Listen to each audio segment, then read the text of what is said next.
Hello hi नमस्ते welcome to my YouTube channel job notification. So आज हम कथा स्टेट सिलेक्शन बोर्ड डिपार्टमेंट तरफ गोटे पोस्ट आसी जोटा कि एसएसपी टीजीटी आसी पोस्ट जोटा कि लिखी advertisement for filling up 2064 teaching post in non government fully aided high school of Odisha. Online application are invited from eligible candidates for requirement of 2064 numbers of teaching post in non government fully aided high school of Odisha. Opening date and time online application 8/1/2024 गोटे आरंभ। Closing date रोज online application 7/2/2024 11टा पे सर। All eligible candidates are required visit the website ssbodisha.ac.in को जाई visit करेंगे।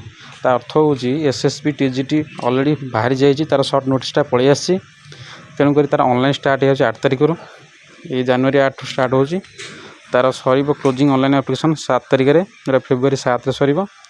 Outta मुझे संपूर्ण भाव कहीदे आर सैलरी आरएसटी भाया किंतु जेहेतु जो गवर्नमेंट जो अलाउंस लगे कथा से अलाउंस सारा किसी लगभग किंतु सैलरी बेसिक पेटा जहाँ जमी रहा कथा तेणुक 2064टा पोस्ट बाहरी ऑनलाइन तार जल्दी स्टार्ट हो जदि आप प्रिपेरेसन करुँच हाई स्कूल टीचर ताले पकातु आउ प्रिपेरेसन हूँ आ बहुत भल सुजोग एसएसबी बाहरी यहाँ गवर्नमेंट ऑफ ओडिशार जोटा नोटिफिकेशन आसी स्पेशली भल जिनसा एसएसबी टीजीटी आ जो मैंने अपेक्षा करते एसएसबी गोटे सुवर्ण सुजोग जी कि एत दिन पर आसी। Okay thank you.